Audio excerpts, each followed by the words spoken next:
आज हम देखेंगे अपना 16वां क्वेश्चन। पार्ट 1 में हमने 1 से 15 क्वेश्चन बता दिए थे। आपको ये दूसरा वीडियो, इसमें आपको हम 16 से 31 तक के क्वेश्चन बताएंगे। 16वां क्वेश्चन था कि CO2 कैसे एब्जॉर्ब की जाती है, CO2 को कैसे एब्जॉर्ब किया जाता है। तो वहाँ ऑप्शन था क्यूप्रिक क्लोराइड का भी ऑप्शन था, लेकिन वो ऑप्शन गलत होगा। ऑप्शन सही होगा हीटेड चारकोल का यूज करके हम एब्जॉर्ब कराते हैं। चारकोल का काम ही होता है गैसों को एब्जॉर्ब कराने का काम होता है, एब्जॉर्ब कराओ एब्जॉर्ब कराने का काम होता है। चारकोल में क्या पाया जाता है? मेनली कार्बन पाया जाता है। चारकोल में मेनली कार्बन पाया जाता है, ठीक है। स्पीड ऑफ इम्पेलर किस पे होता है? पावर के 3 घात होता है। कहीं कहीं ये भी देता है याद रखने का, हेड के 2 घात होता है और डिस्चार्ज के 1 घात होता है। हेड के 2 घात होता है, डिस्चार्ज के 1 घात होता है, पावर के 3 घात होता है स्पीड ऑफ इम्पेलर। तो ध्यान देने का, एक बार एग्जाम में पूछता है क्वेश्चन। बूबल इंडेक्स किससे रिलेटेड होता है? बूबल इंडेक्स समझने से पहले इसको जानो बूबल इंडेक्स होता क्या है। बूबल इंडेक्स क्या होता है? हमारा जैसे बर्नर है, उस बर्नर से अगर हम फ्यूल ऑयल जला रहे हैं या नेचुरल गैस जला रहे हैं, ठीक है, उस अगर नेचुरल गैस की जगह हम क्या करें, अगर मीथेन गैस जलानी उसी बर्नर के रास्ते से, तो हम क्या करते हैं उसके बारे में बताता है वो फ्यूल हमारा जो है सूटेबल है कि नहीं उस बर्नर के लिए, अच्छे से उस बर्नर से अच्छे से जल सकेगा कि नहीं। अगर फ्यूल ऑयल की जगह, फर्नेस ऑयल की जगह हम नेचुरल गैस जला रहे हैं उस बर्नर से, तो बर्नर उसको अच्छे से डिस्ट्रीब्यूट कर सकता है कि नहीं, अच्छे से जला सकता है नहीं है, उसके बारे में बताता है। तो इसीलिए इंटरचेंजेबिलिटी ऑफ गैसियस फ्लूइड इसका सही ऑप्शन होगा। गैसियस फ्लूइड की इंटरचेंजेबिलिटी को बताता है। More than 1800 degree Celsius temperature measurement. 1800 degree Celsius से टेम्परेचर अगर ज़्यादा है उसको कैसे मेजर करते हैं? तो पायरोमीटर का यूज करके मेजर करते हैं। पायरोमीटर हमारा 2 टाइप का होता है, radiation pyrometer, optical pyrometer. Radiation pyrometer का जो रेंज होता है 600 से 2000 डिग्री सेल्सियस होता है, और ऑप्टिकल पायरोमीटर का जो रेंज होता है 700 से 3000 डिग्री सेल्सियस होता है। तो कभी कभी पूछता है कि कौन सा पायरोमीटर सबसे ज़्यादा टेम्परेचर मेजर करता है, तो ऑप्टिकल पायरोमीटर सबसे ज़्यादा टेम्परेचर मेजर करता है। तो ध्यान रखने का। टोटल रिफ्लक्स रेशियो क्या होता है? 20 नंबर का क्वेश्चन, 20वां number question. Minimum number of plate की जरूरत पड़ती है। अगर हम कॉलम में टोटल रिफ्लक्स कर देते हैं तो मिनिमम नंबर ऑफ प्लेट की जरूरत पड़ती है। कैविटेशन हमारा कब आकर होता है? कैविटेशन कब मिलता है? कैविटेशन हमारा तभी मिलता है जब वेपर प्रेशर हमारा क्या होता है? हाई होता है। हमारा जो सक्शन प्रेशर से वेपर प्रेशर हाई होता है तो कैविटेशन मिलता है। सही आंसर है। कैस्केड कंट्रोल किसके लिए यूज किए जाते हैं? कैस्केड कंट्रोल ही हमारे 2 लूप कंट्रोलर होते हैं, ना कि ऑन ऑफ कंट्रोलर होते हैं, 2 लूप कंट्रोलर होते हैं। जीरोथ लॉ किसके लिए यूज होता है? जीरोथ लॉ हमारा टेम्परेचर के लिए यूज होता है। सब बच्चों ने सही किया होगा। एंट्रोपी क्या होती है? एक ऐसी एनर्जी मेजर करती है, बहुत से बच्चों ने फ्री एनर्जी मारी है तो एक गलत है, फ्री एनर्जी गलत है। एक ऐसी एनर्जी मेजर करता है डिसऑर्डर या अनयूजफुल एनर्जी। डिसऑर्डर या अनयूजफुल एनर्जी का मतलब होता है ऐसी एनर्जी जिसका हम यूज नहीं कर सकते, किसी काम को करने के लिए इस एनर्जी का हम यूज नहीं कर सकते, वो अनयूजफुल एनर्जी होती है। क्यों अनयूजफुल होती है? क्योंकि वो डिसऑर्डर तरीके से होती है, इसलिए उस अनयूजफुल होती है। फ्री एनर्जी क्या होती है? फ्री एनर्जी को हम गिफ्ट फ्री एनर्जी भी बोलते हैं, दूसरा नाम।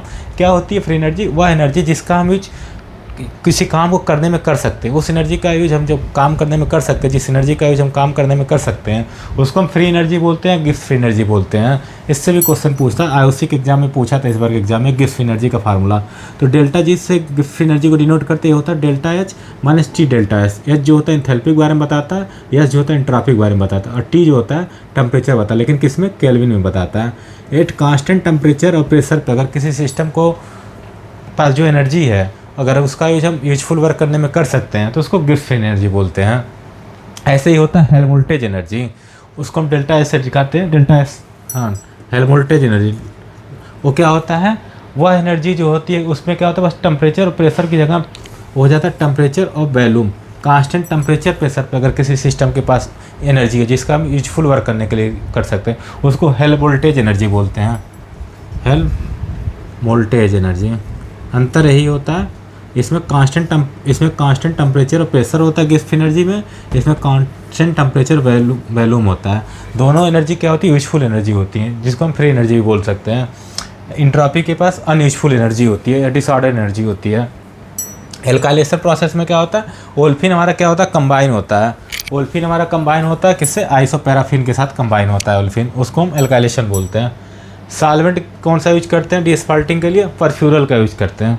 बहुत से बच्चों ने प्रोपेन मारा है, प्रोपेन हमारा गलत आंसर है, परफ्यूरल हमारा करेक्ट आंसर है।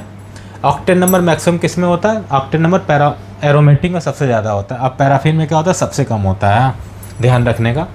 केरोसिन की फ्लेम हाइट विदाउट स्मोक, मतलब केरोसिन की जो फ्लेम होती है, जब केरोसिन जलाते हैं तो उसकी जो फ्लेम होती है बिना स्मोक की है, बिना धुआं दिए कितनी मैक्सिमम हाइट तक जल सकती है, तो स्टैंडर्ड जो होती है 25 mm मानी जाती है। ऑप्शन में हमारा 22 mm दिया था, 25 mm नहीं दिया था, तो 22 mm करेक्ट होगा क्योंकि 25 के आसपास है। 20 mm भी था, 22 mm भी था, 22 mm करेक्ट आंसर होगा क्योंकि 25 के पास वही है।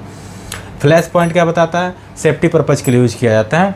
इसमें क्वेश्चन उस तरह कैसा था कि फ्लैश कौन से, अगर किसी टैंक में स्टोर करते फ्यूल ऑयलों को तो उसमें किस चीज़ को कंसिडर किया जाता है? फायर पॉइंट की, फ्लैश पॉइंट की, फ्लेम पॉइंट, तो उसमें फ्लैश पॉइंट का यूज करते हैं। फ्लैश पॉइंट क्या होता है? वह मिनिमम टेम्परेचर जिस पे हाइड्रोकार्बन की जो वेपर है अगर एयर के साथ मिक्स हो जाती है और कहीं से चिंगारी मिल जाती है तो क्या होती है, कुछ समय के लिए उसमें आग पकड़ लेता है। ये इनिशियल स्टेज होता है, इस स्टेज पे क्या होता है, आग पकड़ सकता है।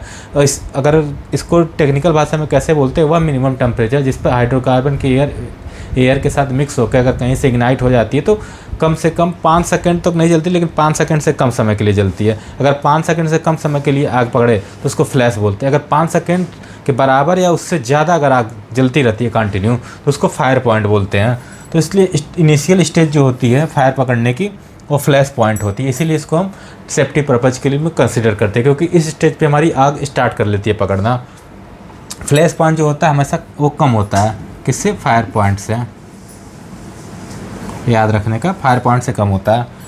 मैक्सिमम हाई डिलीवरी के लिए अगर हमको लिक्विड है बहुत ऊंचाई तक पहुंचाना है, हाई हेड तक पहुंचाना है, उसके लिए हम क्या करोगे, मल्टी स्टेज पंप लगाते हैं। उसमें क्या करते हैं, इम्पेलर की संख्या बढ़ा देते हैं। तो इंक्रीज नंबर ऑफ इम्पेलर करके हम हाई डिलीवरी कर सकते हैं, मैक्सिमम हाई डिलीवरी कर सकते हैं। स्टोइचियोमेट्री रिएक्शन क्या होता है? स्टोइचियोमेट्री रिएक्शन मतलब वह रिएक्शन जो बैलेंस हो उसको स्टोइचियोमेट्री रिएक्शन बोलते हैं। ये एलिमेंट्री रिएक्शन भी कहते हैं इसको, एलिमेंट्री रिएक्शन इसका सही आंसर होगा।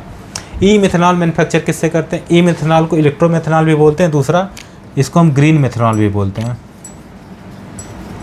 ग्रीन मेथेनॉल भी बोलते हैं। ठीक है, इसको कैसे बनाते हैं? CO2 और हाइड्रोजन से बनाते हैं, कार्बन डाइऑक्साइड और हाइड्रोजन से बनाते हैं। इसमें क्या करते हैं हम, हाइड्रोजन की जो करते हैं इलेक्ट्रोलिसिस, हाँ हाइड्रोजन का हम क्या करते हैं, इलेक्ट्रोलिसिस करके हम प्योर हाइड्रोजन निकालते हैं। प्योर हाइड्रोजन को हम ग्रीन हाइड्रोजन भी बोलते हैं, ग्रीन हाइड्रोजन भी बोलते हैं। ठीक है, और CO2 को क्या करते हैं, रिएक्शन कराते हैं कॉपर और जिंक ऑक्साइड के उपस्थिति में, तो हमारा मेथनॉल बनता है और वाटर बनता है। ये मेथनॉल जो होता है ग्रीन मेथनॉल होता है, इसका यूज हम कर सकते हैं क्लीन फ्यूल के रूप में कर सकते हैं। क्लीन ऐसा फ्यूल होता है जो क्लीन होता है, इसको हम बहुत सी जगह रॉ मटेरियल के रूप में यूज करते हैं, रॉ मटेरियल के रूप में यूज करते हैं। मरीन मतलब मरीन में हमारा जो क्या कहते हैं, जो हमारे जहाज़ों हो गए, जो समुद्री जहाज़ें हैं, उनमें फ्यूल के रूप में हम इनका यूज करते हैं, इलेक्ट्रोमेथनॉल का, ग्रीन मेथनॉल का। ये हमारे 16 से 32 थे। नेक्स्ट वीडियो में इससे आगे वाले क्वेश्चन देखेंगे। इसमें आपके जितने क्वेश्चन सही हैं, फर्स्ट वीडियो सेकंड वीडियो, आप कमेंट करके बता सकते हो टोटल में से अभी तक आपका कितना सही हुआ। अगला वीडियो कल आपको मिल जाएगा।